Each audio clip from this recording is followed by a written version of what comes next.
this. Hey, welcome to Cleveland Moto episode number 468, brother. Damn, we didn't expect you to slide up in here in a new sled today, Phil. Well, light 'em up, boys.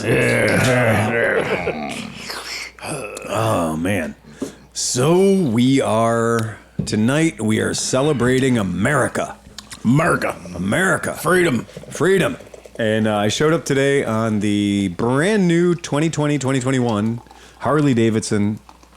I thought somebody Tom, was that's a good outback there, man. I thought 1911, man. I thought somebody was pulling a bong hit or something. Just kept going. The background is perfect. Oh, that was great. The Brother. So I have acquired a 2020 Harley Davidson lowrider. Mm-hmm. For anybody who'd like to decode that, that's FXLR. If you need for the people playing at home, FXLR, and that's what a lowrider is. And this is their 107 cubic inch motor. So that is 1,746 cc's in metric. So just about what my Honda Civic has. Very close to your Honda Civic's motor size, exactly. This has been tastefully outfitted with some Vance & Hines pipies.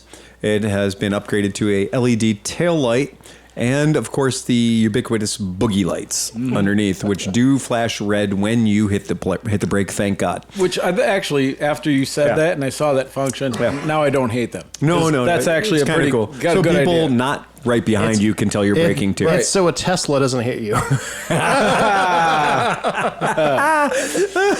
That's pretty great. So this motorcycle, it started life. This was a lot of money. This is not a cheap motorcycle. This motorcycle was, give or take $14,000. And this motorcycle could be bought in its current configuration that we see outside in the fetching blue color, or it can be done with the S model, which is more of the club bike and the club bike. So this is $14,899. It's not a small amount of money. In year of our Lord 2020-2021 COVID. To the basics, it is a 6-speed motorcycle. It does have 110 pounds-feet of torque. It is very, very... It's not hard to ride. 5-gallon gas tank, weighs 661 pounds. Svelte. A svelte 661 pounds.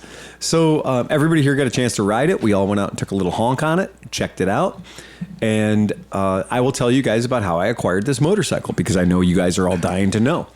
So how I got this motorcycle is we had a customer come into the shop looking at bikes and said, "Hey, I own a motorcycle and I just don't feel like it's the right fit for me. What do you have?" I've got a 2020 Harley Davidson lowrider. Oh, okay. What's wrong? It's just too much everything. It's just too much of everything. Oh, well, what motorcycle do you have before this? I didn't have a motorcycle before this. This was your first fucking motorcycle? Starter bike. So when I joke that this is an entry-level bike, And Harley it is. He said, and I quote, "I went in the Harley dealership to look around. I was hoping to buy one of those 500cc Harley Davidsons as first bike. And next thing I know, I'm signing papers on a 660-pound motorcycle with a, All the CCs. 1,756 cc three motor." times the size will do it. I wonder if they upsold him on the pipes and the boogie lights too. You wonder? I don't wonder. Yeah, I think he probably got away easy. I'm shocked they only upsold him to the Vance & Hines pipes and the tail light. They probably had 100 of them sitting in a box. That being said, they sound fucking great. They do. They sound really good. They do make the right noise, don't they? Yeah, they do make... Well, but you were louder coming in. Yeah. So to bring the people up to speed, I showed up quite early because I wanted to make sure everybody got a chance to ride this motorcycle. Right. And then Sleepy showed up, and I could hear Sleepy from Parma. There was no question what bike you rode today. Right. Because she do got some bark. Yeah, she's got the louder pipe. You're riding my Springer, and that's got quite a bit of bark. Yeah, and, well, it's got all the things. It's got a lot of things right now. It does have and a lot of things. Riding the new one, I realized how much needs to be fixed. So what happened in 15 years? A lot of things. The bushings wore out. Apparently, the crank position sensor wore out today on the way here. Right. You Just things. Nothing. I mean, well, honestly, though, nothing terrible. you've unlocked that achievement. Yeah. That. Well, that's good because that needed to be done anyway. It It did. just let me know. It was just like, hey, bud. I just hope it doesn't. Hey, bud. And I got 47 miles to A go. little more ride to go home. Yeah. But that's the thing about the Harley, though, is, if it's not dead, It's only got to hit 50% of the time. exactly. Right. That's absolutely true. With that motor, Yeah. Yeah. if you only hit half the time, you're still doing great. That's still what, 800 cc's per pump? Yeah, it'll get there. Plenty. Yeah, that's an enhanced 88 cubic inch motor. And then the best part about this whole thing is Johnny Mac rolls up in. Yeah. I was going to say, John got the memo too. I didn't know that John was going to show up on a cruiser. John, Right. what did you show up on today? No, the old Intruder. And tell folks what that is. It's a Suzuki 1993 Suzuki Intruder, midnight black in color. Brother, fantastic bike, brother. Definitely got the memo. 800 cc's though, Definitely understood And the mission. John, he came fully prepped. Me and no, you both did. I'm only bro at this point because I actually wore a helmet and stuff. No. John rolled in. He just had his I'm gonna rant in a pickup truck glasses and his backwards head. You were the part, man. Yeah, Brother. my safety Bole Yeah. glasses. Your OSHA approved tints. Yeah, it was pretty good. And then Smith just ignored the memo. Right. What did you ride, Smith? First off, I didn't see the memo. There wasn't Complete ignorance on that one. But I came in on the 81 Suzuki GS 450. Sexy bike. Barking like shit. I was going to say, Hold on, you have to specify it's the GS 450E.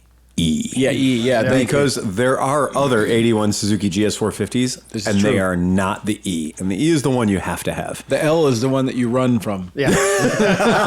You know what does L stand for? Leave it alone. Loser. Yeah.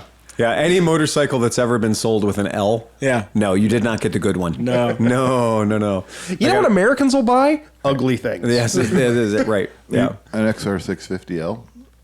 Well, okay, good point. Excellent point. Well, that's a Honda, though. Honda trumps all the other rules. Well, but the L in that particular motorcycle also means that it's not quite as spicy as it could be. Yeah, that's an interesting premise. Maybe in that case it means relaxed. That's the thing. All I right, thought it meant listeners. legal. Wait. Legal. That's right. That's exactly what I meant for Let's Honda. test our listeners. Yeah. We never do this. Yeah. The listeners out there, is there a bike out there that has an L in the thing that's an awesome bike? That's an awesome bike. That's a very good one. So Yeah. if the letter L follows your particular motorcycle's designation right. and it's awesome, Yeah, let us know about ClevelandMoto@gmail.com. Yeah. I would like to hear that. Me too. We like audience participation. I do, and we do get a lot of really good feedback from the audience. Because I'm racking through my brain and I'm thinking of all the L's that I know, and there There's isn't. somebody shouting at their radio right now. They're Yeah, like, right? Are you fucking kidding me? Are you like? How do you not know about? the GS 450L, man? No, I had a GS 550L. Yeah. That was my pun. After I wasn't allowed to ride sport bikes because of a court order. You recorded or only ride LTDs. I was not allowed to own a sport bike, any plastic covered motorcycle for a period of 18 months. Wow. That is a very specific court order. Brother. Brother, no kidding, brother. Streetsboro Court, man. That dude was Oh my god. Anyway, yeah. This is my GSX-L. Well, I put a king and queen seat on it. take the Good fair- to go. we'll I got take the 8 fairing fingers. off. You know what though? As ugly as that, like I got that bike for $800 with 400 miles on it. You know, like that year was like 92 or 90, whatever year it was. Right. And I mean, it was a great. Like I didn't get in trouble on it. The girls actually liked to ride on it because they felt comfortable instead of being on this tiny pillion. I probably pulled more girls with that bike than I did with any of my sport bikes, to be honest with you, back then. Well, even a girl Well, it's that's because not, it was slow enough they could jump on. that too. and even a girl who's not known to make good choices Right. won't get on Vanilla Ice's motorcycle. Right. Right. That's not going to happen. No how, no way. All right. So, Sleepy, if you would, what is your experience, especially seeing that you're riding a fucking Springer? Right. Right. So that Well, you're yeah, I riding a didn't Springer. expect it because Right. it was funny that you guys were all week long. I was wondering what this bike was going to be Right. because you told me I was going to hate it. Yeah. But I didn't, and I saw it. and I was like, oh, interesting. The motor is fantastic, unbelievably fantastic motor. The way it's mounted, how it feels in the frame, everything about it, and then those pipes and the sound of the motor. I would, if I could take that motor and put it in the other bike right now, I would do it. The suspension. That's what I said about the Intruder. If I could take that motor out of that Harley and put it in my Intruder, I'd do it. Yeah, it's an unbelievably good motor. Rear suspension was great. John said, I'll let John say, but I thought the front was a little stiff. Brakes were a little grabby, but you said the dude hardly rode it, so they're probably not even scrubbed in properly yet. It has 800 miles on It it. still Yeah. has the crayon markings on the does. sides of the tires. Yeah, you're right. You're right. Yeah. It literally does. But whoever designed the ergonomics of how the bars come back, and I know some people like the big beach cruiser bars. To me, it really hurts my wrist because it twists them out. And then the controls are not mid controls. They're not forward controls. They're not rear set. I don't know what you would call it. So they call those. So that is called the W controls, Okay. and the W stands for wrong. Yeah, 100%. They're just wrong. It looks like when you look at it, and you can't see this obviously in this little picture, but if you see the way they're mounted, Your pegs are perfectly mounted under your Dyna cover. right, but it looks Right. like it's backwards. Like the bracket and everything looks like they fucked up and put it on backwards. Like it looks like it should be going the other way. But anyways, Yeah. fantastic bike, bad ergonomics. Yeah. All the electronics and stuff, But they the, weren't the egonomics are exceptional. yeah, right. But like the electronics weren't intrusive. Like on your Triumph, where you have to know 3 buttons and a thing and Right. a code to turn it on. Right. None of that. It was No, this just is very simple. yeah. Yeah. So I mean, and then since I rode the older one here, it was so much smoother, and it's just, I mean, you can tell that it's a different bike now. Yeah. You know, The completely. geometry's changed quite a bit. Yeah, I mean, I can't hate it. I can't. The geometry. I would change the bars, get some forward controls, and I'd be happy as a And clam that's with funny that thing. too, because for you to say that you'd put forward controls on it is kind of an interesting thing, considering most of the motorcycles that you ride, Yeah, don't have your them. feet are right under your butt. Right. Right. Yeah. But on Harleys, like on that one, like on the Springer, Yeah. it just feels right to have your legs out there. Yeah, and that's my thing about, if I'm wearing a certain kind of coat, I want a coat to fit a certain way, Right. And if I'm wearing a certain kind of pants, I expect them to fit a certain way. And I wouldn't expect my cowboy boots to feel like my Converse, right? And when I'm riding the Road King, my feet are where they're supposed to be.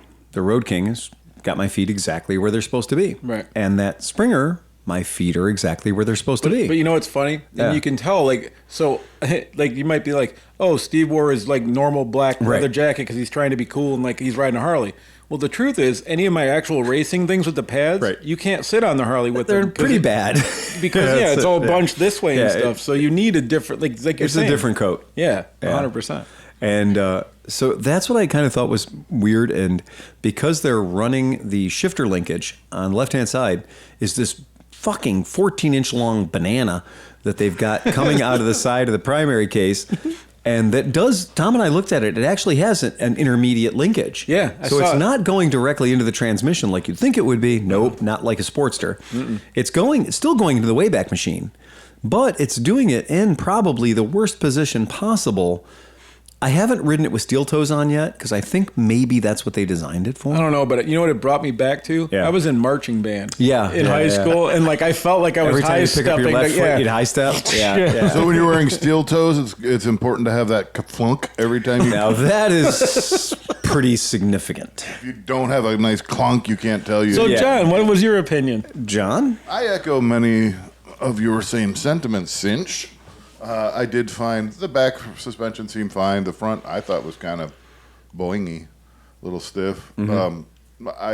The rear brake doesn't exist as far as I'm concerned. Like I don't know what's going on that, but I wasn't happy. You have to with it. press it a fuck ton harder. Well, that's not good. Well, and that's that- kind of what I think is either the pads are glazed, and because the bike only has 800 miles on it, and it was being ridden by a novice, what I think happened is I think that person may have glazed the rear pads. I don't think So- you knew about the front brake. That's why it's so grabby. It's still, I'm serious. It you're not literally has joking? the crosshatches on it still. It does.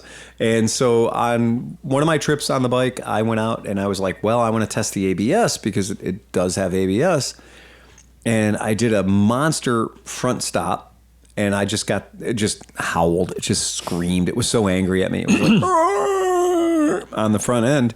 But then when I tried to do a rear lock, rear wheel lock, I was like, oh, Jesus Christ, are these rear brakes working at all? And so then, because the way the fucking lever is set up, you're not pushing the lever forward. You're pushing the lever down, which means in order to use the rear brake effectively, you have to lift up your heel. And that's not right. So you should be able to activate the rear brake by rocking your foot. And in this particular one, in order to get enough brake pressure to actually get the back end, Well, it's too low to begin with. it's too low to begin with. That's exactly right. So, and if you look at the way they design the lever is flat top. It's a flat top lever.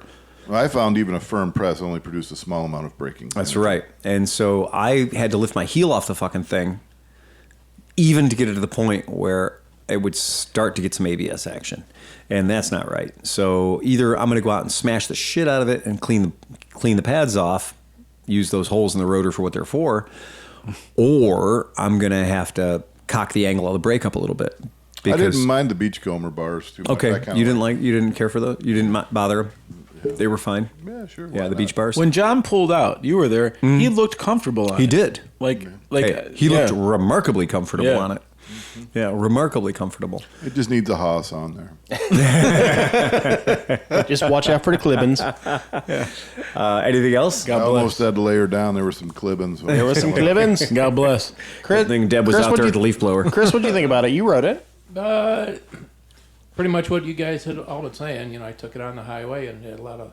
Probably seemed kind of tiny compared to your Moto Guzzi California. That's true. It's different. It's certainly got a lot of throttle on it. I was in second gear coming up the street, and I kind of rolled on it hard, and I was like, I felt like the front end wanted to come out. Yeah. You mentioned something really cool. Do you remember what you said about the front end or whatever you were talking about? It just kind of disappears as I'm looking for it. Yeah. There's not a lot up there, which is interesting. I don't know whether it's something I would look for in a bike, but it certainly was different for me with the crap I ride. So Yeah, Yeah, I like- mean, that's true because you're riding, we'll talk later on today about your trip, but, you just got off of a 1400cc much smaller. Yeah. much smaller, right?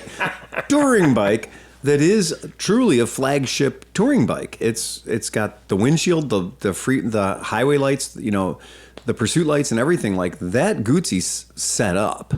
That's a touring rig.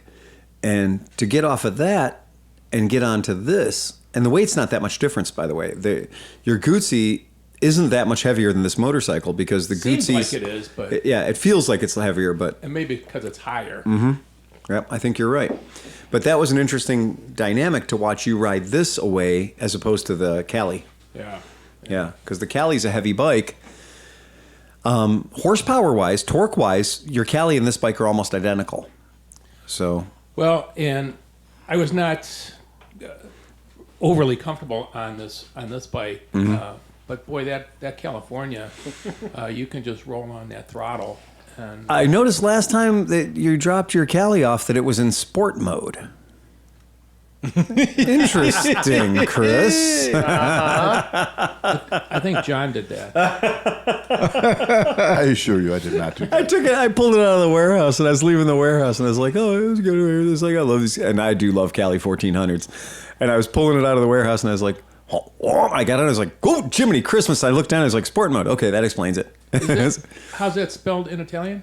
Volce or whatever? Veloce. Yeah, that's what it's in. Yeah, it's in Veloce, all right. Yeah, that's the, I don't know. That's the spicy one.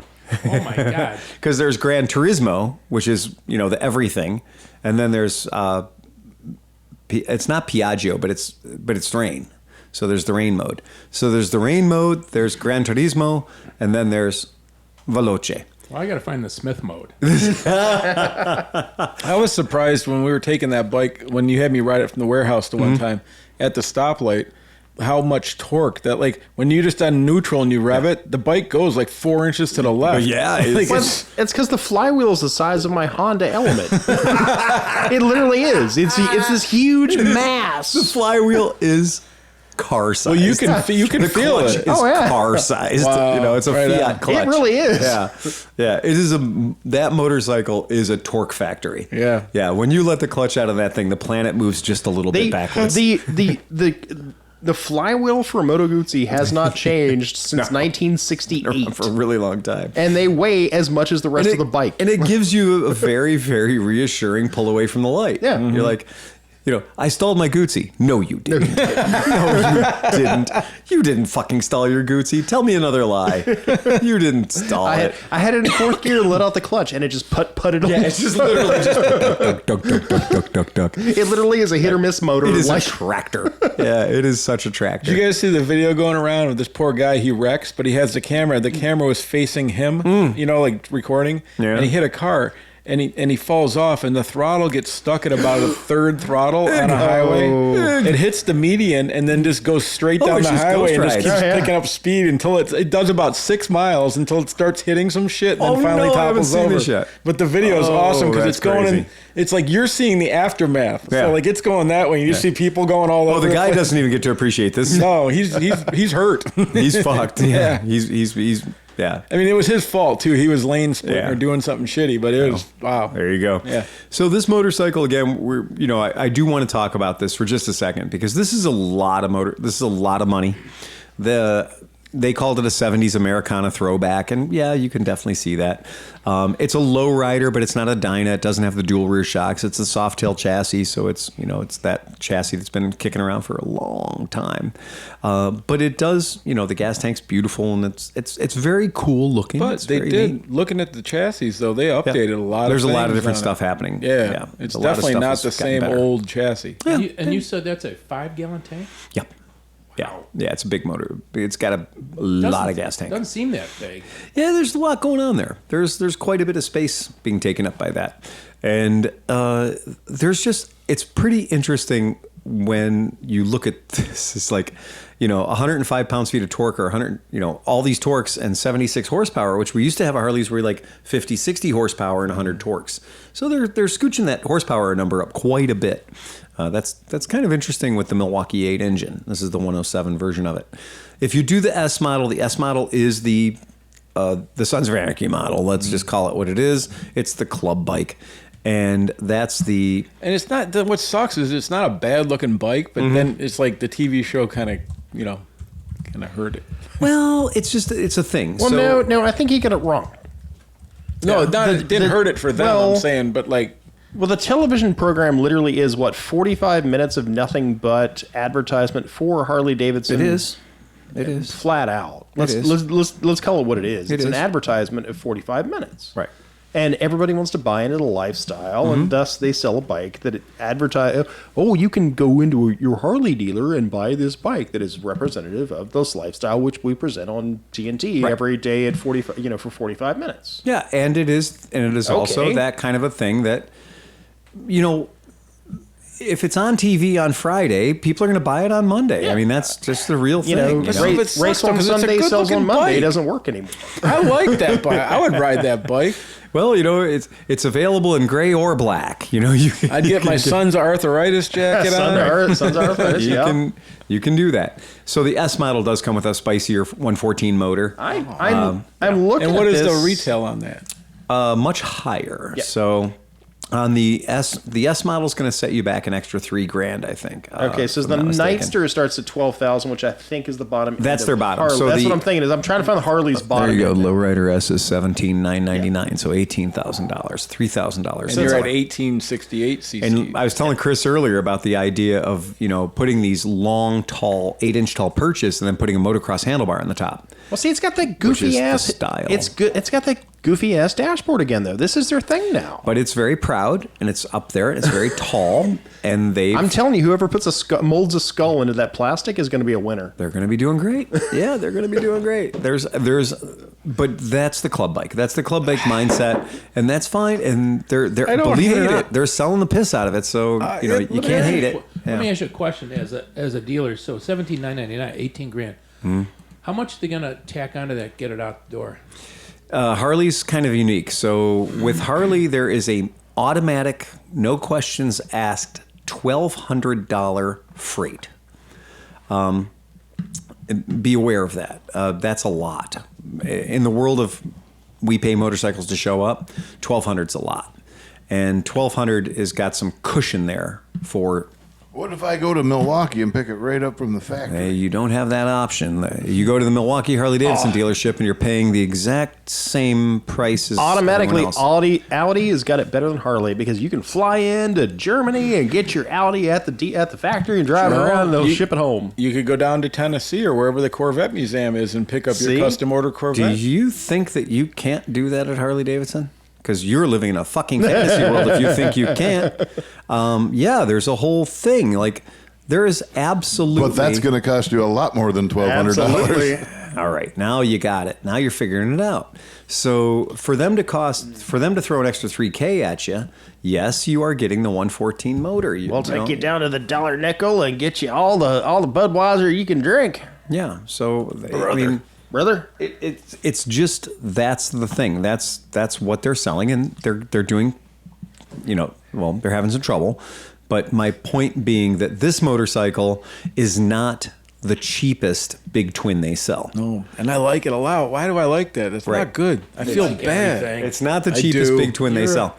And I like big girls, little girls. Favorite thing in the world is what's in front of me right now. Yeah, right. And that's nothing wrong with that. What's your favorite motorcycle? The one I'm riding at the moment. Yeah, There's nothing fucking wrong with that. No. The next one's the best one. The next one's the best one. That's exactly right. So I was lying. I said 8-inch risers. No, they're a 4-inch riser with a motocross handlebar on there. Whereas the bike we rode today is like a 2-inch riser with beach bars on it. So that's those bars. I was looking at them. Yeah. It literally looks like you take a 10-speed handlebar from like a bicycle and flipped it over. Yeah. Like that's the whole shape is that's crazy. what they are. Like They're that, man. like beach bars. Yeah. Cruiser bars. That's what it is. Yeah, 5-gallon gas tank, and that S model's a little bit heavier, maybe 10, 15 pounds heavier. Not that big of a deal. But I want to tell you a little bit about the guy that I bought this from. Yeah, this is important. Because this is kind of a thing, and I want this to be the takeaway. Because we're talking about Harley-Davidson's medium big twin right now. This is their medium, middle of the road. So you came in for a Harley today, and you didn't want the smallest, cheapest Nightster or whatever, and you also didn't want a Road Glide Ultra. The Super or Ultra whatever Mega else. Glide, yeah. Right, okay. This is the middle.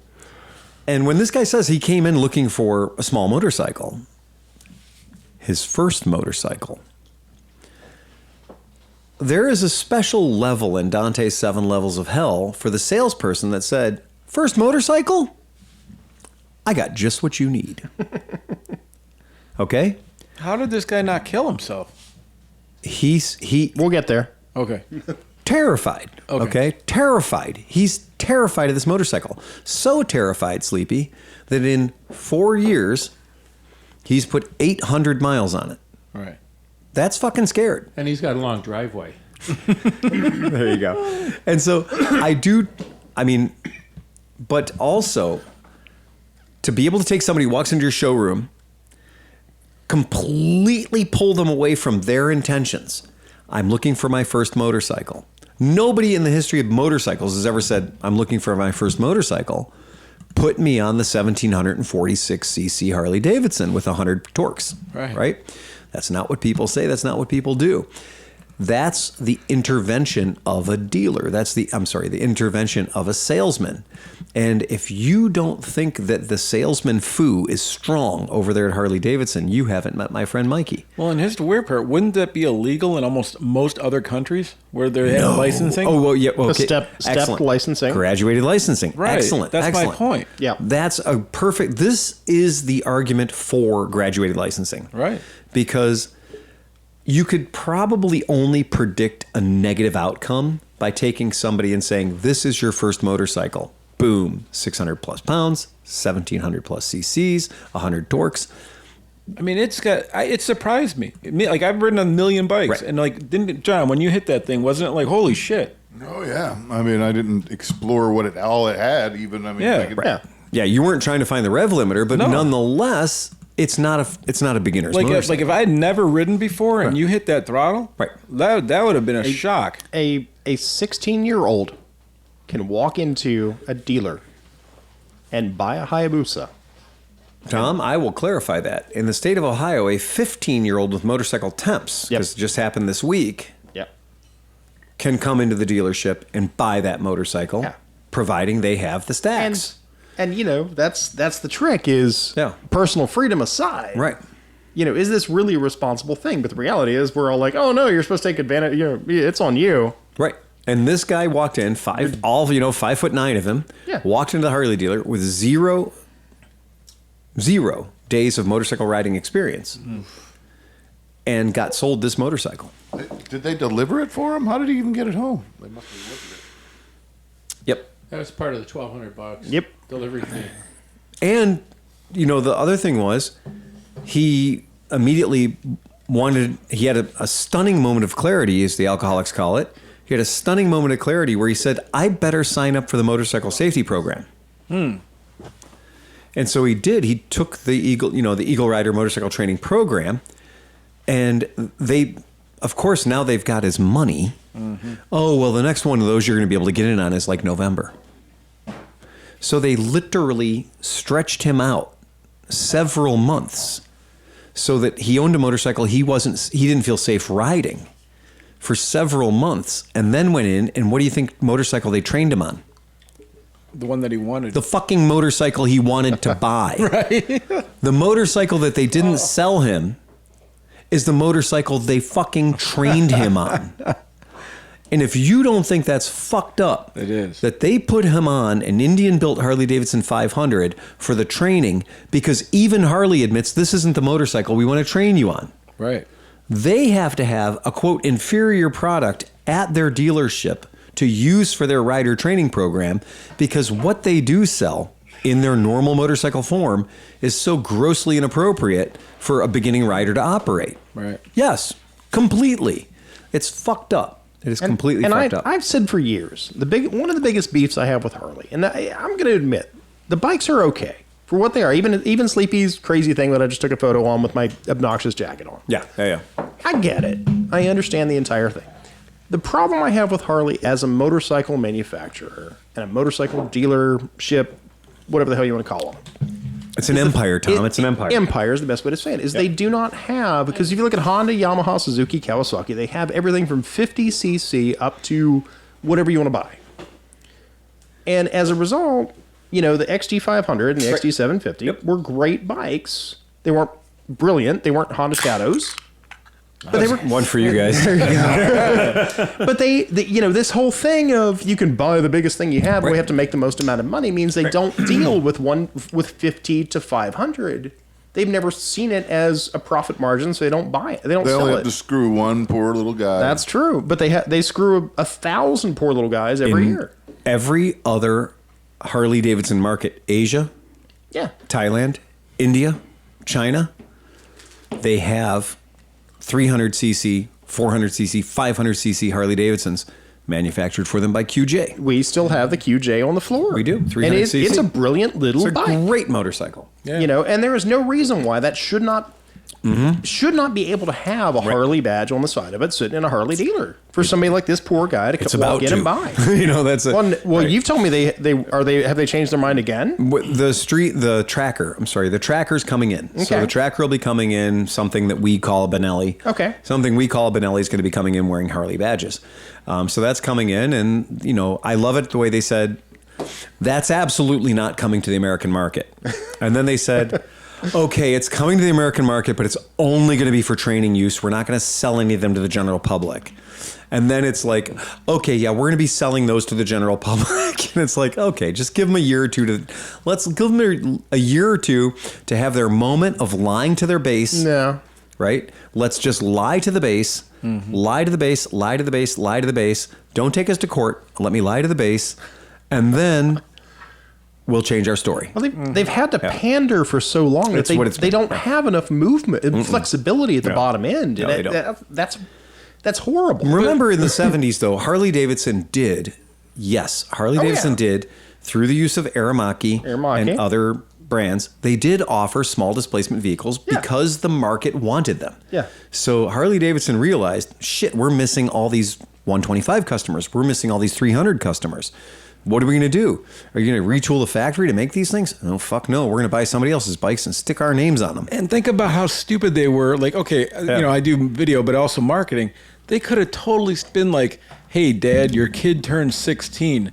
Get him on the 500cc Harley. Have these things. Bring the tradition into Like they missed all that. The bucket list bike I've had on my list for ages. You know, I always bitch about Harley. Right. I have wanted an SS 350 for 20 years. Right. And I lived through the Buell 500 era. Mm-hmm. You know, I saw that disaster. And Dr. Waters and I went into a Harley dealership, you know, on motorcycles and said, hi, we're here to buy that Harley Davidson Street 500 for her and that Street 750 for me. And by the way, we have money and motorcycle licenses, and we rode in on 2 separate shit-hot motorcycles. So if my wife and I are riding into the dealership on shit-hot motorcycles, sport bikes, and we say to dealer man, hey, dealer man, sell me the Street 500, sell me the Street 750, and right off the bat, before we're even in the building, you don't want that. Yeah. I want to see him, though. I want to throw my leg over it. Well, if you insist. And he walks me back to the very, very far corner, under the scaffolding, in the back of the room, and there are 2 Street 500s and 1 Street 750 sitting back there with parts stolen off of them. Yep. And says, well, I guess I'll wheel this out for you. Hold on, let me blow the dust off the seat. Go ahead, sit on it. And so we sat on it, and I told Merritt, I was like, say nothing bad about this motorcycle. Our script is that we're here and we are going to dynamically be... Secret shoppers. We're going to dynamically be aggressively trying to buy these motorcycles. Mm-hmm. And they would not let us. And at every turn, the first pull was they pulled us over to look at Sportsters. And they pulled us over to look at Sportsters. And he goes, I saw you riding a 1,000cc Honda Superhawk. She's riding an SV650S. You clearly know how to ride motorcycles. I'm like, yeah, but we want a cruiser bike that's light and easy to ride. I don't want a fucking Shadow. And we had our story was tight. They walked us over to the Sportster, and when I resisted the Sportster, the dude fucking walked away from us. He abandoned us. And we were there, and we were just walking around the showroom and shit, and he left us the fuck alone for over 25 minutes. And so I identified who the floor manager was of the shop, because it's a Harley Davidson dealership. They got like 7 salesmen in there for 3 customers. Mm. And I found the manager, and whenever I said, hey, I got a question for you. I said, we were working with Victor, and what happened to Victor? Did you fire Victor? Because Victor just got raptured up or something. We don't know. We lost Victor. And they went, well, what do you mean? I said, well, Victor vectored off. Yeah, we're trying to buy these 2 motorcycles over there. We'd really like to buy these 2 motorcycles. But he told us we didn't want to buy those motorcycles, and he brought us over to these motorcycles. But I want to buy these motorcycles. And I'd really like to tell him how much I'd like to go back over and look at those motorcycles, but I can't find him now. So I don't know where he is. And he goes, well, what do you want to buy? And I said, well, we want to buy the Street 500, the Street 750. And the manager goes, no, you don't. And I went, we'll be paying cash today. You can prep them. We'll come back and get them. But we decided we really want to try these motorcycles and see how they are. And he goes, they're bad. And I said, but you have 7 of them in the back with orange gear on them for training purposes. So if it's a good enough motorcycle that you're going to train people in your Eagle Rider program, in your Harley Rider program, you're not going to let me buy one? I would really rather if you didn't. And I'm like, you got to be fucking kidding me. And so I got that experience from the manager. I got completely refused to be sold that product, and that's how much they hated it. I got the same experience 5 years later, when I went in there to buy a Livewire. Because I do believe in secret shopping. I believe in going in there. I believe in seeing where the training is. And it also tells me a lot about the health of the company and what the company wants to sell and what the company doesn't want to sell. Well, I literally heard for years, that the worst thing about a Buell motorcycle was you had to walk into a fucking Harley dealership to buy one. Can confirm. The parts that fell off of my M2, I could only buy those parts at a Harley dealer, and I went into 3 Harley dealers before I found a Harley dealer that would honor me by giving me the time of looking in the parts catalog and this is looking to see if he had the Sportster parts on his shelf that I needed, even though I handed him the part numbers I needed when I walked in. And and that's was 3 dealerships. and that's it's horrible. Yeah, of course I'm going to go buy a Honda, Yamaha, Suzuki, Kawasaki. Because when you said Empire, Yeah. there's a company doctrine that says we have not officially severed ties yet with Eric Buell. However, we are going to slow roll this by just not fucking supporting the product anymore. Or we haven't officially severed ties with the Indians yet, so we're going to slow roll this by not officially having the product anymore. So this all circles back to this poor guy. Yeah. Who walked Yeah, in to find exactly. A small bike, Thank you. and they loaded him up with a $17,000. He was 20 grand out the door. and a 1760cc bike. Yeah, he said, I was 20 grand out the door. And this is another thing that I have an issue with, that I got this experience when we did some shopping with Harley Davidson dealer, a local Harley Davidson dealer.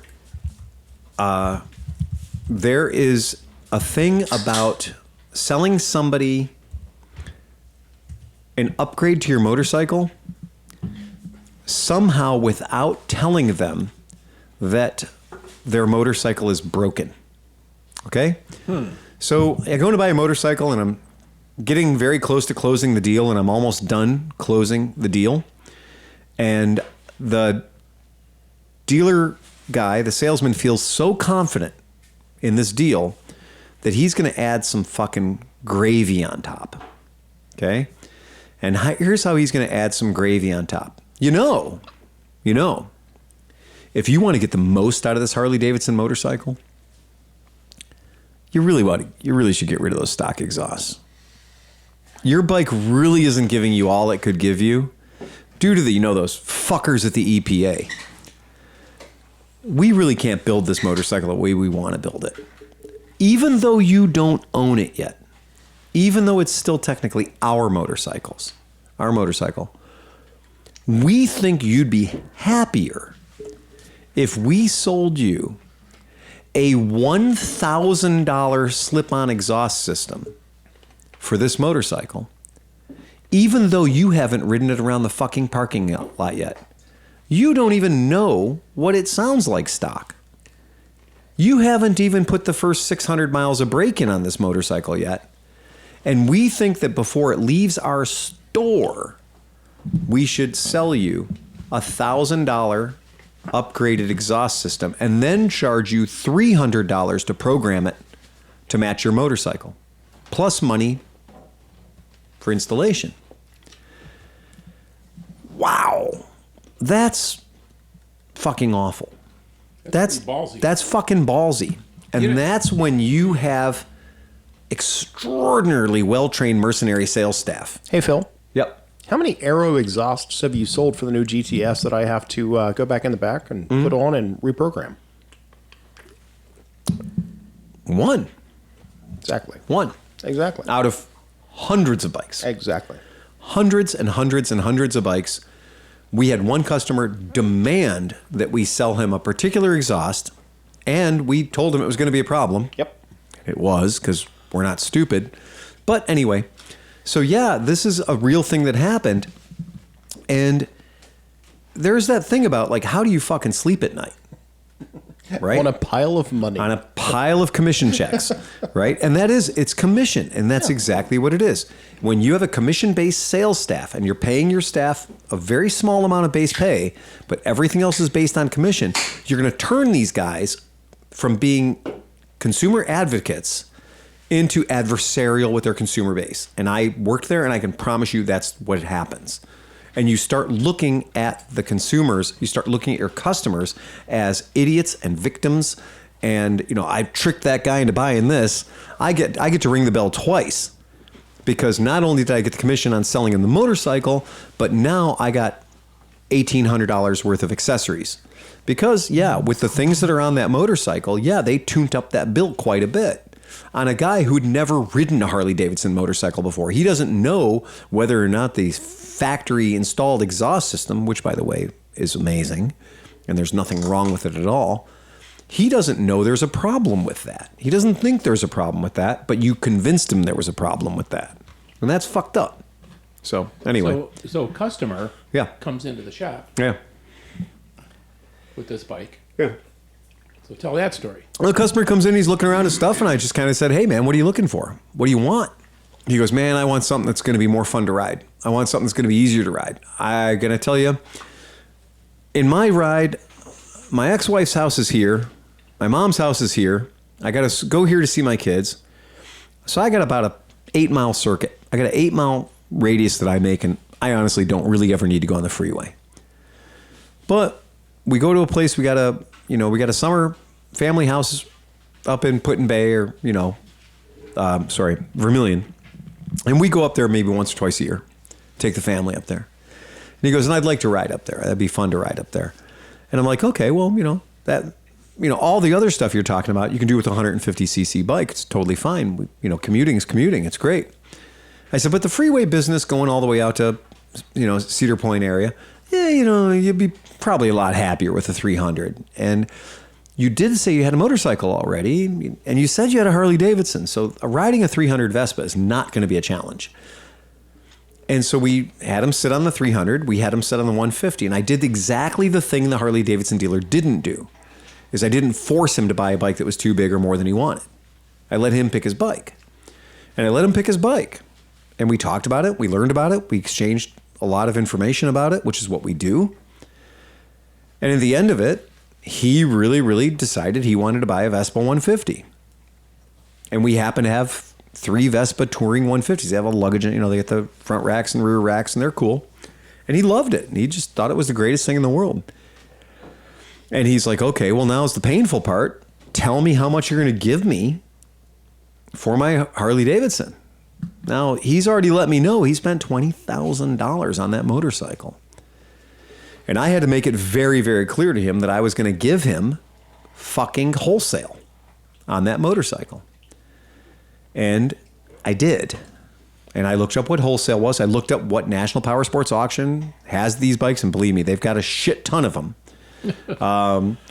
We may have explained in previous podcasts that a lot of money was loaned during COVID. There were a lot of stimmy checks, and a lot of people went out and bought Harley Davidsons and signed loan agreements for $297 a month or $397 a month that they can't live up to now. So Harley Davidson's got a whole fucking problem repoing metric shit tons of money in the form of motorcycles that aren't having their monthly payments paid. Mm-hmm. And so Harley's on the hook for millions and millions, over $30 million right now, of inventory that's Harley Davidson financed that isn't being paid for monthly. And they got to go get those bikes. I heard that besides bikes and cars, yeah, that they don't have enough recovery agents in the United States to even get 10% of the people that haven't paid their bills on their cars right now. Yes, there is a massive recoil right now that it's going back at the banks for billions and billions of dollars that's not going to get paid because you don't have the people who are going to get it. And motorcycles, by the way, nobody wants to repo a motorcycle because where do you keep your motorcycle? Inside. In your garage. Right. And I can't break into your garage to get it. Hey, sir, just so you know, your bike is going to get repoed. Right. If you want to take it and drop it off at a dealership, you can save yourself a lot of money because we're right now paying over $1,500 to have it repoed. Right. And you might say, well, I'm turning the bike in, but after we auction it off, you're going to have a residual balance. That's right. And that $1,500 is going to be on there. Yep. Now, you might file bankruptcy or anything, but you might end up having to pay that. Really be, better it's in your for best you, interest. better for us. Just, Yep. just take it up to your local dealership, park it. Yep. Maybe hand somebody the keys or just let them know you're dropping it Throw off. the keys at the door and run away. Run. I mean, we had that happen all the time. Like people would drive, the branch would call and say, "Hey, some guy parked their car in the lot and they put the keys in the drop box." Exactly. We're like, "Oh, that's easy, good." That's a good. I still get paid for that. We'll send a repo agent out to go pick it up. I used to do that shit. I used to get paid for that. And every time the company I worked for would get a motorcycle, I'd go give it a shot because the money's not great on motorcycles. It's not. If you're going to repossess, if you're going to go get that asset, and it's not great money. But every once in a while, blind squirrel finds a nut. And most of the time I went out there, I'd just not get it. But I would have to wait till the guys went to work, and I'd usually grab them. In bright sunny day, I know the guy's riding his motorcycle to work. So if I've got the keys, I'll just go get it. But yeah, repoing motorcycles is not easy business. It's much easier to repo the car when you got the keys. So long and short of it is, yeah, we traded this motorcycle. And because I don't believe in keeping any secrets from anybody else, this guy bought a scooter that in my world is $7,000. So that's, if he just walked in the door and said, sell me that bike, it'd be $7,000. And I gave him a check for $1,800. So I gave him the equivalent of $8,800 for that $16,000 motorcycle that he spent $20,000 on. That's sad. And that is sad for 800 miles. If you figure out what he paid per mile to own this motorcycle, it's insane. Right. He got zero fun for 4 years. And like, But wait a minute. Yeah. He walked out of the shop Yep. with a bike that he's going to like and run. Yeah. With cash in his pocket. Yep. Because at the beginning of that Yeah. day, Yeah. his knickers were in a twist. They were. Well, yeah, no. Phil, you didn't create that problem. No. The problem was already created, and you sort of helped alleviate it. I mean, you Well, no, gave and you're some sort of a solution, and that's what they always tell you. You never say no. You Right. just give them some other option. right. So it's not, well, no, And what I can't think do is the that, good thing was, but you give them an option. I said, here's the sheet. I want you to look at NPA, and I want you to see what these motorcycles that are your motorcycle are selling for right now. Right. And then I want you to give me a number. And I want you to give me the number. And if I can't work with that number, I'm going to give you a number right back. He's a very smart guy. That's what he does. He does numbers. He does business. He's an investor relations guy. He's got 3 kids. He's got a very clear dose of reality. Oh, his wife must have been so fucking hot when that Harley came home. I don't know. She's ex-wife now, so I don't know anything about that. Midlife crisis. He did come into the shop with a girlfriend, though. And she was fantastically cool. Like, she's like, he doesn't know this yet, but I'm the happiest person in the world because that fucking Harley was a disaster, and I just don't want him riding that fucking thing and whatever. And then she said, she's like, I'm very happy he's getting this, and he's going to get joy out of this. Well, he called me the next day, and he's like, I love this bike. I've had more fun on this bike already than I've had in 4 years of owning that Harley. And he goes, this is the best thing I've ever done, because he's out there ripping around the neighborhood. He's no longer scared. He's having fun. Well, he put 800 miles on that. Yeah. Which means that he did not. He rode it. Yeah. Decided he didn't like it. Yeah. Kept trying. He kept trying for 800 miles to Right. like this thing and didn't. Yeah. And And he now says that he dropped it in his driveway. And now he has something he likes. And he was terrified. And he says, so, right after he got the bike and he was riding it, pulling up his driveway, lost, going slow because he didn't want to hit stuff. The Harley or the Vespa? The Harley. And he's like, I tipped it over my driveway. And he goes, I tipped it over my driveway at 0 miles an hour. And he goes, and I couldn't fucking pick it back up. Yeah. And he's not what any of us would consider to be a feeble person or anything else. He's young, he's fit, everything's going for this guy. But the point being, he was shocked at how heavy the bike was. And when he's sitting in the Vespa in the showroom, he's just like, this is great. I love this. I love this now. He got to ride it, and he's loving it more. And it was funny because I rolled into his house on the Vespa because he lives between, halfway between my house and home, right? Or between the shop and home. So it was great. So I got to show up at his house. Pulled into his house, there's the Vespa. He's super meticulous about everything. So he had to ask a million questions about the Vespa. I was like, yeah, that's good. Just keep asking questions. I'm good with that. So I went over and grabbed the Harley. And it's funny, he doesn't even want to look at the Harley. The Harley is nothing but bad juju for him. Like, the Harley's been a millstone around his neck for the past 4 fucking years. He's like, I got fucked. He did. That And thing he knew he got fucked me. fucked. They fucked me. Well, that and thing he fucked said me. the day after he bought it, he knew he made a mistake, and he knew he got Svengali. Like, he knew he got bamboozled. And he's like, I called him back, and I said, yeah, this is a big mistake. You know what? I'm going to undo this. Yeah. And they told him straight up, you can't do that. And that's a lie, by the way. So as a consumer, be a little bit better armed about consumer law in your particular state. But they did fuck him a little bit on that. And then they fuck him a lot everywhere. and it also, what I'd like to say is they knew the lay of the land because they do this all the time. Mm-hmm. This is not new to them. And if you're not sure if it's not new to them, Do a search for Harley Davidsons for sale near you under 1,000 miles, and you will see a stunning number of motorcycles within your radius that are Harley Davidsons that have less than 1,000 miles on them that are 4 or 5 years old. Those are people who are not enjoying their motorcycles, and those are people that probably got fucking bamboozled. Dude, I guarantee you that company, they put together a marketing plan and stuff, and they weighed the cost of when they do get sued for this shit, how much lawyers would Can't get cost sued. versus, the You amount can't of get profit. sued for that. If I sell you a motorcycle and you buy the motorcycle and I didn't sell it to you at gunpoint, you bought that. If you crash in my parking lot on a motorcycle that you now own, Yeah.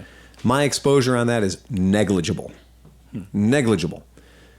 However, you're going to go out and say horrible things about Harley or whatever, that's fine. They don't care.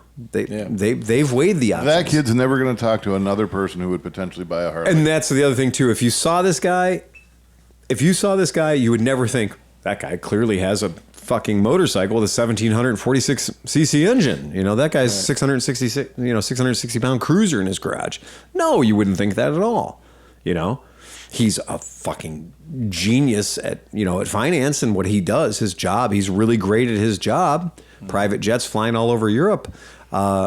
That's great. He's got a great job. He knows what he's doing, but not when it comes to motorcycles. Not when it comes to this. And some sales guy who's just a sales guy really, really took advantage of him. And I feel bad for him because he didn't have an advocate. He didn't have somebody in there helping him out. He didn't have somebody in there going like, no, dude, you need a 250. Because at the shop, we always have something that resembles a Rebel 250 hanging around. We always have a bike that's like a decent starter learner bike for this exact reason, because it tends to work. Hell, we bought the same Honda Rebel back 4 times, right? I've owned the same Honda Rebel 4 times for the exact reason. Yeah. And we got another one just fresh in the other day that we're like, this is our new Honda Rebel at the shop. The Honda Rebel 250 is the official bike of New Orleans. It's the official bike of I'm new to riding. Exactly. We it's have a great sold bike for so that. many of those things. Yeah. I can build that carburetor in my sleep. Well, it's good because I'm going to have to rebuild that one. There you go. I fired it up. It does everything great except idle. Except idle. Right. It does everything great except idle. Sit, it's just like a KLR. It's fine. You let it sit for 2 months, it won't It's idle. fine. But this is my point. I guess that's the takeaway. And we've gone on about this enough. Chris, tell us about your trip to Goshen. Yes. Because I'm excited about this. Yeah, I'm excited too. Well, don't get too excited. Well, hold on. You're excited. Feel these nipples. So Thursday morning, I woke up and said, maybe I'll just ride over to Goshen and test ride their 450. The 450. Yeah, the 450. That's the same price as the Harley, right? It's like Actually, 17. Well, we're about to find out. Yeah. And you can go on their configurator. But we're gonna do that right now. so I thought for about 30 seconds about maybe trying to ride the 250 over there. That way, You've done that before. yeah, fuck that. Fuck that. I didn't have that much time. It takes a minute. So and it's 237 miles or something like that from the west side of Cleveland to Goshen. But that's if you're ripping and tearing down, I-80 and stuff like that. So I jumped on the California, which, as we all know, is a very nice highway bike. Set the cruise control, make a little cappuccino. It actually does have cruise control on it, and it just hangs right in that right lane, and just does its business. And so I was able to get out there and only 3 bladder stops. yeah, actually, three bladder stops. Yeah, Every 90 miles, man. 80 miles. Ready for next stop. That's it. well, as we all know, You want to be comfortable. the problem is volume in, volume out. That's right. So, anyhow, so I got there and they threw me on one of their 450s that are in the front parking lot, and you take it out they just say, just ride. Just take it out. I like that mentality. Yeah. That's great. And it had their new windscreen on it. Mm-hmm. And then it has a sergeant's seat, and I don't know what else. They've got a new set of controls. The hand controls on my 2020 250. It's still a little bit funky, so I may get mine upgraded. Either way, so took it out. It's a little lumpy in first and second gear, I thought, but and that's compared to my 250 that has the Stage 4 engine from Devon over at Motocult. So mine's a little snappier at the low end, but their bike, once you get it up to third, fourth, fifth gear, and it'll rip along, at 60, 70. I actually got it up to 70, and I had a lot more throttle left over, and I thought, well, yeah, now I'm out on country roads, too. Right. So Yeah. You got to be careful, and there's buggies and stuff like that. So I thought, okay, well, that's pretty decent. The balance is basically the same as far as the weight. I think it's maybe an extra 60 pounds heavier with that 450 single in it. But the bike is everything that you might want if you don't want to start out on a 250. I will say that for the price difference, I'm happy with my 250. Right. And if I need something to go a little bit faster or stronger, I got other stuff already in the garage. From the 450 I rode over here today, which still, it's an 81, but that goes great. Up to the Moto Guzzi 750 and the Cow 800 and stuff like that. So, but all in all, it feels great. I thought the handlebars, I thought they were a little bit narrower. I asked Mitch. Yeah. He said, nope, they're the exact same handlebars. So that's just got to be me. And all in all, I mean, it's got the knobbier tires on it. So there's wider tires on the 450 than on mine. Right. The 250. But there's no discernible difference, and it didn't lump along as far as those knobs. They didn't seem like they were too rough for, pavement. It's or anything like that. what we call traditional tread. Okay. And so traditional tread, or what they in the old like Uniroyal days or Firestone days, it's called a universal tread. So, but it's a great does everything tread. And even it's funny because one year, out of having no other options, I put a set of Michelin S83s on the racetrack. And the S83 is just it's that tread. And I was like, well, let's see what happens. It was the only set of wheels I had set up. And I went on the racetrack with it. And I was, terrified initially. But no, they did everything they were supposed to do. And they hung in. And surprisingly, so when you see this, not only, this looks fantastic. I mean, that tire choice for that motorcycle is brilliant. It looks good. So the other two things is that it's fuel injected. So just starts right up. Yep. Whereas my 250, I still got to struggle with a little bit to get it started. Sure. And then it's got rear suspension. So when you go over railroad tracks and stuff like that, it just is actually very, very smooth. Whereas my hardtail 250 kind of bounces a little bit. And this is a 4-valve parallel twin. So this motor is no stranger to a lot of us. Every company has done a 4-valve parallel twin. Wait, it's a twin or a single? It's a twin. It's a twin. Yeah, I believe it is. All right, I misspoke. Yeah, I believe it is, but I'm gonna go ahead just for this. Why don't you? For Just, those here, we're gonna go ahead and take a look see. But I see two pipes. There are two pipes. Yeah, Well, I know. I'm just, but that doesn't necessarily mean. But yeah, I got you. But But I was under the impression, looking at this based on its valve configuration, I thought that it was a parallel twin. But you know what? That's okay. We'll learn more as we go along. No.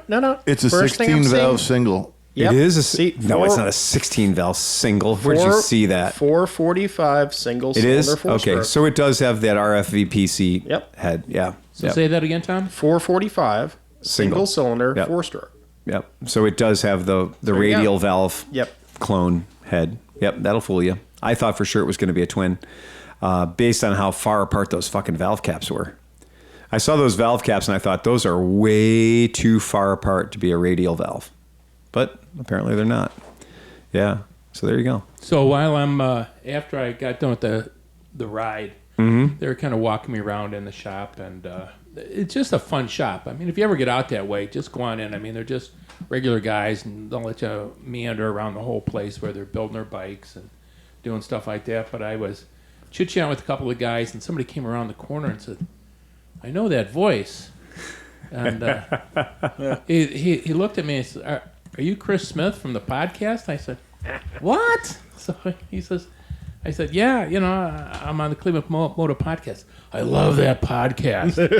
I said, "Well, how many episodes have you listened to?" He says, "All of them." Fuck yeah. Wow. So this Wow. this is Kyle. Brother. This Nice. is Kyle Norwood. Kyle. Norwood. Brother. And he does all the deliveries. He does their deliveries, so he travels around the country all the time. He's their road warrior. And so I he's like got a this lot of- guy. Yeah, a lot of time to kill. And so I said, "Hey, Kyle," and I'm talking to you, Kyle. Get your ass over here to Cleveland next time you're yeah. going through Pennsylvania, New York, Kentucky. I don't give a shit where. Come on Yeah. by. And Kyle says, "Well, I know I need to bring whiskey." and some tails. I said, "Fine, Yeah, yeah. whiskey and Nice. tails. That's That works for perfect. us." So Yeah. he's really excited to come here and meet everybody. And but they're just treated wonderfully over there. And I They're talked to good him. guys, man. They're real good guys. I talked to him about their DGR, and they had a huge DGR this year. They had 30 people on their Ooh, DGR. wow. And so that was up from, I think, 22 last year or something. All right. Excellent. So Good for them. either way, A nice intimate run. yeah. Yep. Here's an interesting thing about your two motorcycle experiences today. Your Suzuki GS 450E versus the Janus 450. Mm-hmm. Well, I was surprised to find out that the GS 450E is claimed, depending on who you read, 38 or 43 horsepower at 386 pounds and a top speed of 100 miles an hour. Wow. That's pretty fucking healthy. And the Janus is 30 horsepower, so dramatically less horsepower. The weight, similar, 345 pounds, absolutely. And they say the Janus top speed is 90 miles per hour. And yeah, a single cylinder, that's a pretty striking, in that 450cc class, that really does scream the difference between a single cylinder and a twin. It really does. Because, yeah, when you get in that middleweight, that extra cylinder, that pays. Mm-hmm. Yeah, that extra cylinder really does pay off. That's quite something. Cool bike, man. Cool bike. But elephant in the room, $13,500. Yeah. Ouch. That's a lot of want. But you know what, though? well- if you like that style of bike, though, Yeah. I mean, that's probably the best one they make of We- that style. Dude, there's a video of this thing on Pikes Peak. We Right. cannot, Phil, we've kind of talked about this. Yeah, right. What does a GTV cost? 8. 8? Yeah, you're 9 out the door. Yeah, so 9 out the You're door. 9 out the door. So an extra couple thousand Yeah. for this is $4 not... grand, right? $4 more to go from a 300cc Vespa GTV Yeah. to a 450cc motorcycle Yeah. that gets attention. Yeah. Yeah, I mean, this Yeah. is like if you're into this style of bike, Pièce de this resistance. is it, man. Yeah, it's beautiful. And everyone's going to think you're going to bike from the 20s and you got fucking fuel injected. And the guy who traded in his Harley, who was looking for something light, Oh, yeah. this would have This would have fit been him. Yeah, Absolutely. Right to the T. This would have been the bike. Yeah. Great out. And and that's he wouldn't a have great- gotten divorced at that point. Exactly. Dude, they should sell an option. They should sell an option with these things where you get like a set and you get to learn how to talk old timey. So you're like, "Yeah, hey, how you doing there? Hey, What is that? Mid-Atlantic? It's a Mid-Atlantic. Mid-Atlantic. Yes. And there it goes, folks. Did you So see we're me telling on the you. Halcyon? Yeah. 365 pounds at 90 miles per hour. That is funny. It's going to make everybody happy. That's kind of fun, man. It is fun. We do have to do. Talking Mid-Atlantic We'll have to do is like a black and white fun. We'll have to do a black and white podcast one where you're all talking Mid-Atlantic I got a bone up on and all the ships at sea. Yeah. Look at the yams on that one. Yeah. Check out the gams. Yams. Check out the gams. Those are getaway sticks. She got a great set of stems. Yeah. I like the way her legs went up and made an ass out of themselves.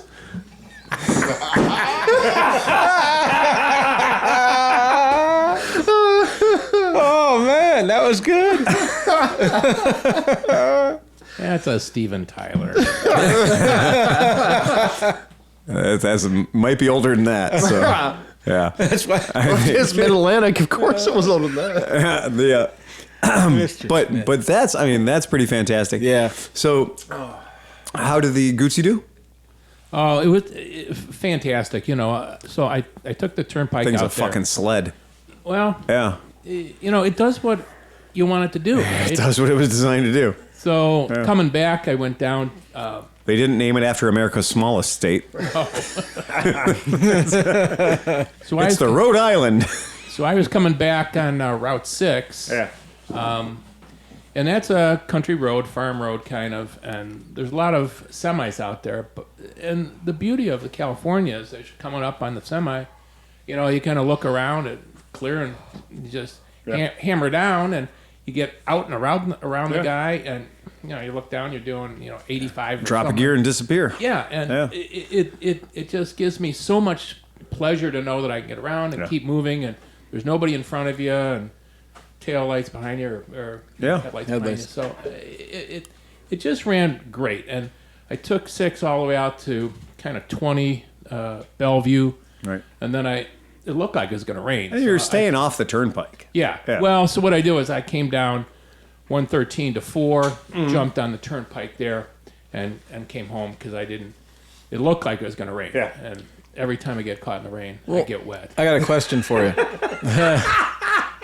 So you were there, you rode it, and you were like, and you liked it, but you were like, okay, for that price, a little steep. So what is the price? Like, so where would it need to come in when you were like, you'd be like, yep, I need it? That's a good question.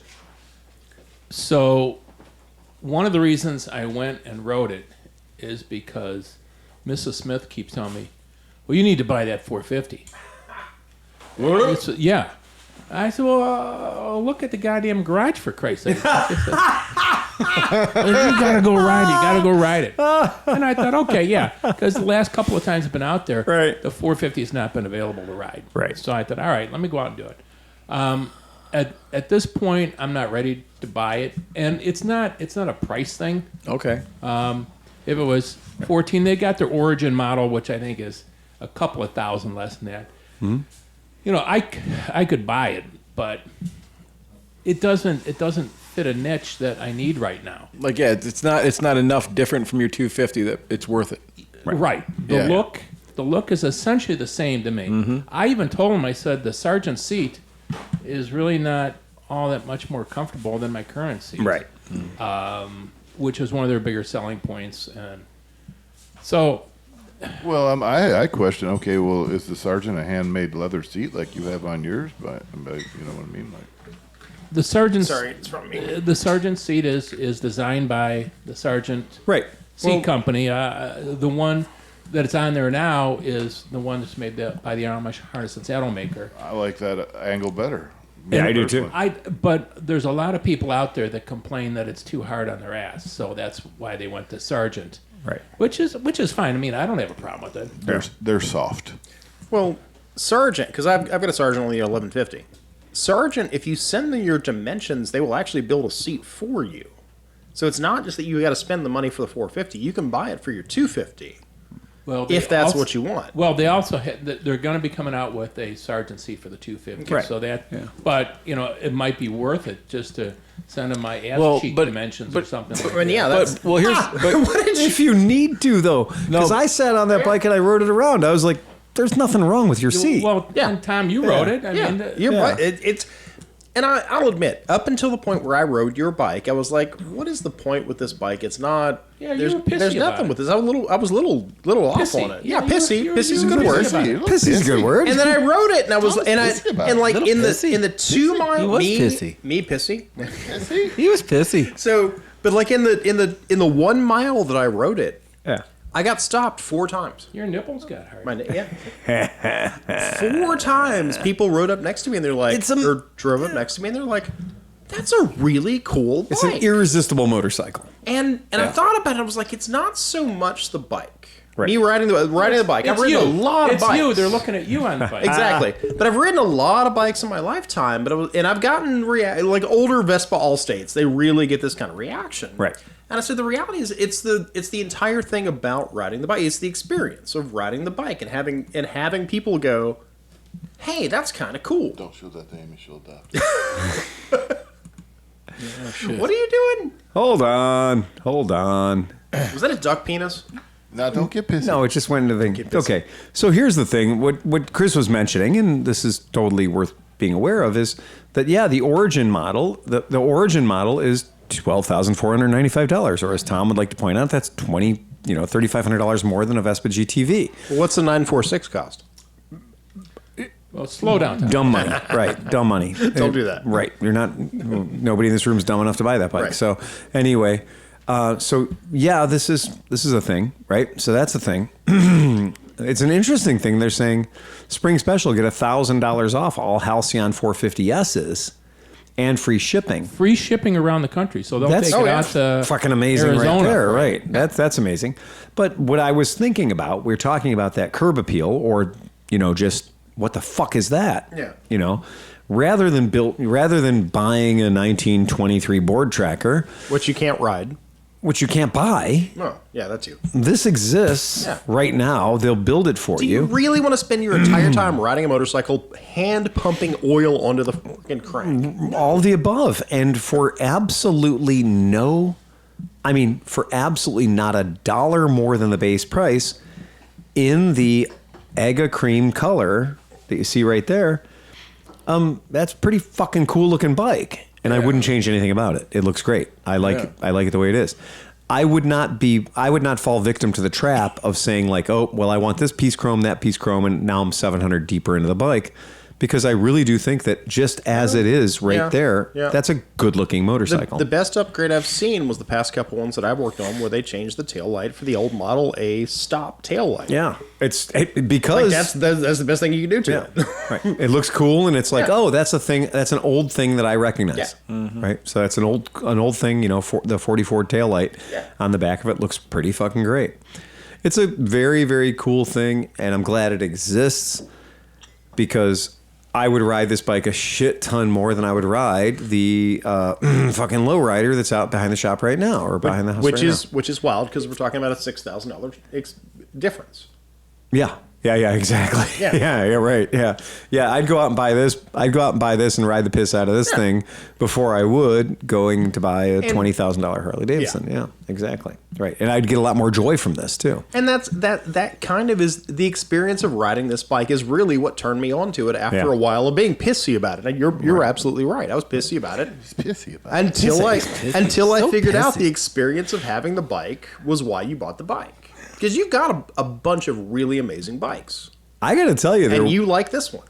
I do like this one. So this is my new thing right now. Is look at this. Wheel pinstriping is $350. Sleepy, I think I found your sideline. Fuck yeah, dude. Just go out there and fucking just drop them pins, man. Yeah. One little paintbrush in a fucking jig. Do you know how long it would take you to figure out the perfect camel hair brush to hold just enough paint to do one rotation without getting it all like blobby on one end? Yeah. But once you figured it out, Done. money. Cinch, money. though, you got to run out there and meet that gal that does it.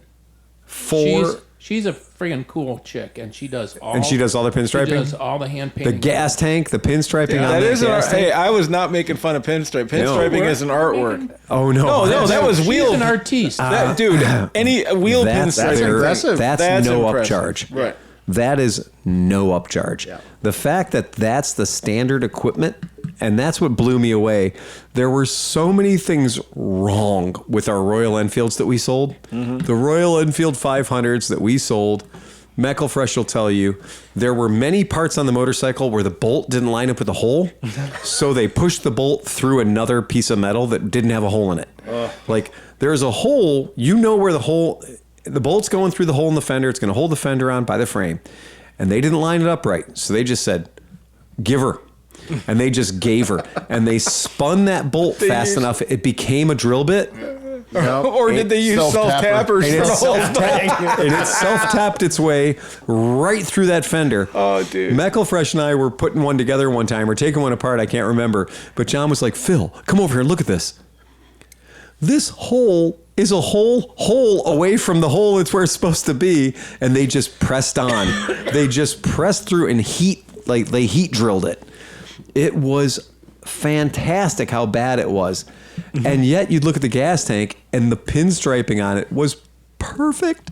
And you're like, the same guy's Hard chrome with hand painted. hard chrome. Exactly. you know- and you watch the video and it's a guy with a cigarette in his mouth wearing what we would call a banker's outfit. It's short, the sport coat. And he's wearing like a tie and a dress shirt. And he's holding the tank up with one hand.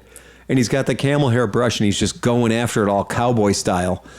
And you're like, how can a company that has such skilled craftsmen that can do 1,000 gas tanks a week and not miss a beat in gold? There's a pile of tanks over here, just a pile. And he paints them and just tosses them over here. Yeah. But they just stack them all up. It's like, and I'm like, so much craftsmanship in this one part of the company. And then this other part of the company Assembly. is just like, oh my God. Well, that would be. Can you imagine, like, you're in the shop and you're whatever, you take that thing apart. How could Yeah. you ever get it back together Well, this properly was or the replace the problem. part? Yeah. The final assembly / daycare center that they run at the back.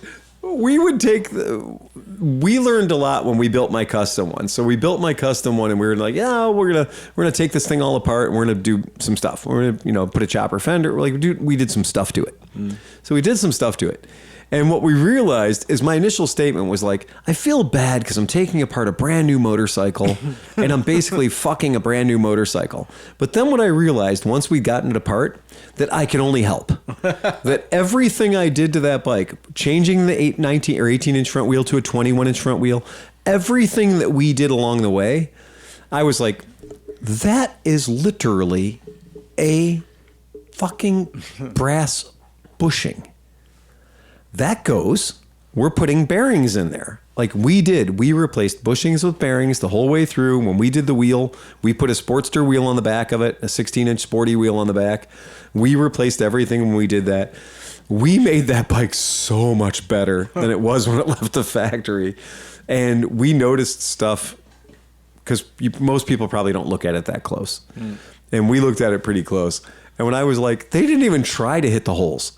Like, every piece, when they put things together, it was definitely one of those cross threads better than Loctite situations. Well, are they on a moving assembly line? Maybe they only have so much time. And if I they don't get it know. in, I they're like, can't even imagine. I honestly can't even imagine. I'm pretty sure that was a dirt floor. But it was like the not good quality control. Very bad quality control. McElfresh is doing all these transmissions. He's got these motors of parts. And I'm going back in the back and I'm looking and there's this triage of motors, right? And I'm going through and I'm like, check, washer, check, spacer, check, bushing, check, next motor, washer, check, bushing, check. Where's the fucking spacer? That's how it came out of the factory. Oh my It's like, oh, there's a whole bin full of extra parts at the end of the assembly line where they're like, where do these go? Not important. Yeah, melt them down. Melt them down, run them again. That's it. What are those now? Those are Tata trucks now. That's what those are. Those are totally different vehicles. Yes. But so, when we made the decision to get out of Royal Enfield, it was only because I had like one of those bad months where I had like 4 or 5 customers just lose head gaskets in a week, and I was just like, fuck this. I'm not going to play this game anymore. The solution to a motorcycle can't be let's put a new motor in it or let's put a new top end on it or whatever and a brand new bike with 1,200 miles on it. Just couldn't live that way. And when I look at this, what I see is I'm like, oh no, there's serious attention to detail there. Like, Yeah. And when you first got your bike and we looked at your bike the very first time, the only things that we had a problem with your bike were very tiny little, this wire's routed this way when it could be routed that way, or this holder's this way and it should be that way, or it could be that way. Janus really does care. They honestly do give a fuck. Yep. Yeah, and your support, your aftercare has been pretty amazing too. So I think that Janus is pretty amazing. They've done a great job. What's the name of the guy that has the Janus with the sidecar on it? He's got 2 of them. So he's got a regular 250 Is with that no sidecar. Dale? It's Jim. Jim. Okay, Yeah, not yeah. Dale Carr. No, and he's got one sidecar rig, and then he's got a regular green one with no sidecar. But yeah, he's got 2 of them. Super nice guy. Yeah. Fantastically good guy. Yeah. North Royalton, right? Yep, North Royalton guy, and just has owned a bunch of motorcycles and everything else, and he's just like, yeah, these turn me on. These make me really happy, and they do. They're really cool bikes. So there's some guy that came up, wanted to see Yeah. my bike, and he came up a month or two ago. And I told him, I said, bring your gear and take it out for a run. Well, he was afraid to do that. But when I was at Janus, I said, so how did so-and-so, did he ever buy anything? Oh, yeah, he bought a bike. Yeah, right on. And so there's a kind of a referral fee they throw to you. Yeah. So they gave me a referral fee on that one. Yeah. And then there's another guy, that Dale Soust. Dick South. What's his phone number again? SAUS. Anyhow, he bought a bike too. So there's a couple more running. Well, around but that's out the here. biggest thing with this product. So this product absolutely is, the more people lay eyes on it. And Janus is not the kind of operation where they're going to do a YouTube marketing blitz where every third commercial I'm going to see on YouTube is going to be, for Janus instead of boner pills or whatever, right?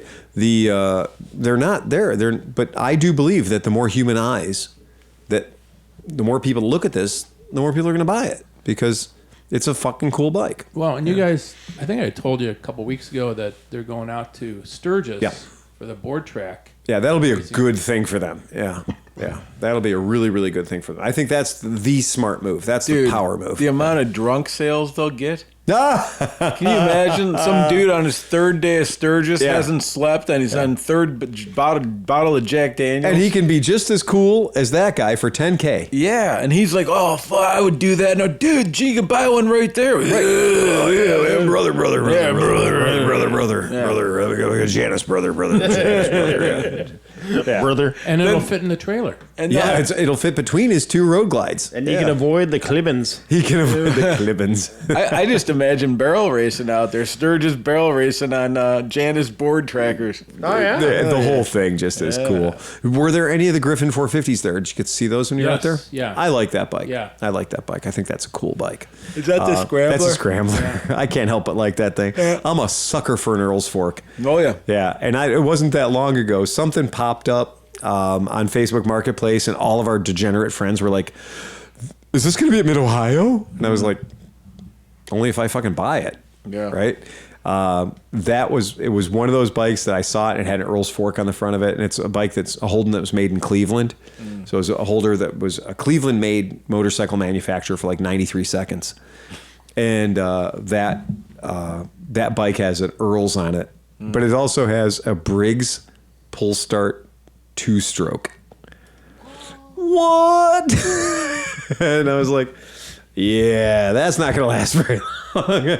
No. Lots of parts availability for that. So, And that's the other thing too, is outside, like, I would hate to say that its best feature is that it uses a Briggs & Stratton 2-stroke pull start motor, but that might be its best feature. Oh, jeez. Yeah. Anyway, so that's that. Anybody else got anything else? no, I don't know. I think it was pretty good. I feel so about that. Chris, you got anything else for the team?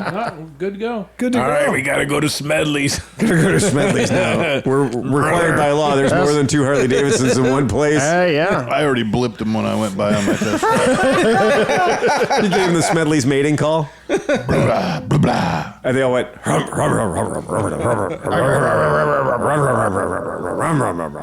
That's it. Oh, that's the 107. That doesn't sound like the 114, brother. He's a lightweight. Do you check him out? Do you have a 3-patch? Do you have a 3-part patch? yeah. If he does, we're gonna have to go out and kill him. Yeah, don't pass them. He's got a 3-part patch. Gotta go out and kill him. That's it. We don't care what club he's from. Here to kill him. Yeah, that's exactly it. Because he's probably riding it wrong. That's it. He's not getting it. Yeah. So that's it. That was it. That's the closest thing we get to a Harley Davidson podcast. It's just because that's what's in the news today, folks. Yeah, but now we're all Harley guys. John slobbering. I saw him. He came back smiling on that bike. I'll let him borrow it for a few days if he wants. That's fine. It's a good thing. Doesn't hurt anybody. Just loan the Savage back. Right. That's it. That's exactly right. All right. So if that's it, nobody's got anything better. Fucking ride fast and take chances. Play us out here, John. Bum, bum, blah, blah, blah, blah, brother. Brother.